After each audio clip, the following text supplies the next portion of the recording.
Praise the lord. ప్రియమైన సహోదరులందరికీ mirror of Christ తరపు నుంచి శుభాలు. ప్రియమైనటువంటి వాళ్ళారా, మీరందరూ బాగున్నారని విశ్వసిస్తూ ఉన్నాము. విన్న వాక్యాలను తప్పకుండా షేర్ చేయండి. అలాగే పరిచర్య బహుభారం కలిగి ఉన్నది, మీ సహకారం ఎంతో అవసరం. మరి ఈ యొక్క అద్భుతమైన పరిచర్యలో మీరు విత్తితే ఫలిస్తారని చెప్పడానికి సంతోషిస్తూ ఉన్నాను. మరి ఈరోజు దేవుడు మనతో మాట్లాడుతున్న బలమైన మాటలను బట్టి బలపరచబడతాం. కీర్తనల గ్రంథము 4వ అధ్యాయము 1వ వచనము. ఇరుకులో నాకు విశాలత కలుగజేసిన వాడవు నీవే, దేవునికి మహిమ ఘనత ప్రభావములు చెల్లిస్తూ ఉన్నాను. ప్రియ సహోదరుడా, ఈరోజు మన పరిస్థితులు విశాలంగా లేవండి. నిజంగా మనము చక్కగా ఏ బెదురు లేకుండా, ఏ యొక్క చింత లేకుండా మనము అన్నిటిలో సమృద్ధిగా నిలబడిన వారం కాదు. అయినప్పటికీ మనకు తగిన సమయంలో ఎలాగున సహాయం అందుతూ ఉన్నది. మన ఇరుకు పరిస్థితులు ఎలాగ విశాలంగా మార్చబడుతూ ఉన్నాయంటే కేవలము దానికి కారణము దేవుని కృప కనికరములము మాత్రమే.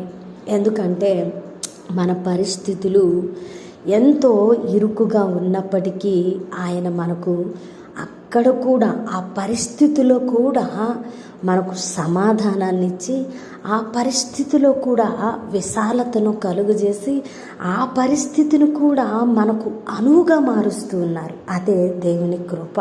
మరి ఇరుకులో నాకు విశాలత కలుగజేసిన వాడవు నీవేనయ్యా అని భక్తుడు అంటూ ఉన్నాడు. నిజంగా మనకు ఇరుకు పరిస్థితులే లేవు అని చెప్పడానికి లేదండి. క్రైస్తవులు మరి ఇరుకు పరిస్థితుల్లోనే నడవవలసి ఉన్నది. ఇరుకు మార్గమే మనకు క్షేమాధారమై ఉన్నది.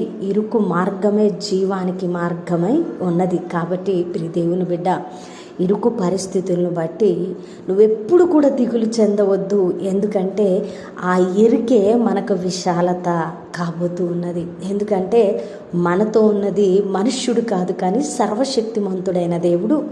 పరిస్థితులను మార్చకపోయినా ఆ ఇరుకు పరిస్థితిని విశాలంగా చేయగలడు. నమ్మాలి. భక్తుడు నమ్మాడు, విశ్వసించాడు, అద్భుత కార్యాలను చూస్తూ ఈ మాటలు రాస్తూ ఉన్నాడు. కాబట్టి దేవుని బిడ్డ, ఈరోజు నీ ఇరుకు పరిస్థితులను బట్టి దుఃఖపడక దేవుని స్తుతించు. ఆ స్తుతి నీకు విశాలతను తీసుకొని వస్తుంది తప్ప నీ చిరాకు, నీ దుఃఖం, నీ చింత, దేవుని మీద కోపం నీకు విశాలతను కలుగజేయవనే వాస్తవాన్ని నువ్వు నమ్మాలి. ఎప్పుడైతే ఇరుకును కూడా నువ్వు ఆహ్వానిస్తావో, ఇరుకు పరిస్థితిని కూడా స్వేచ్ఛగా అనుభవించడానికి ఇష్టపడతావో, ఇరుకు పరిస్థితుల్లో కూడా నీ దేవుని సంతోషంగా స్తుతించి ఆరాధిస్తావో, ఆ నీ విశ్వాసం, ఆ నీ స్తుతి, ఆ నీ నిరీక్షణ మాత్రమే కార్యాన్ని జరిగించి విశాలంగా మార్చబడబోతా ఉన్నది. కాబట్టి క్రియ ఎప్పుడు కూడా మన నుండి ప్రారంభం కావాలని ప్రతి మాటలో కూడా తెలియపరుస్తూ ఉంటాను. ఎందుకంటే మనము క్రియ చేస్తేనే దేవుని కార్యాలు మన జీవితాలలో మనము చూడగలము. కాబట్టి వాగ్దానాలు బాగున్నాయి అనుకుంటే కాదు, కానీ ప్రియ మిత్రమా, ఆ వాగ్దానాన్ని జీవితంలో అన్వయించుకొని అడుగులు వేయి. తప్పకుండా వాగ్దానాలు నీ జీవితంలోనూ చూస్తాం. మరి అద్భుతమైన మాటల ద్వారా ఆదరించబడ్డారని వినవాక్యము ఫలింపు కొరకు ప్రార్థన.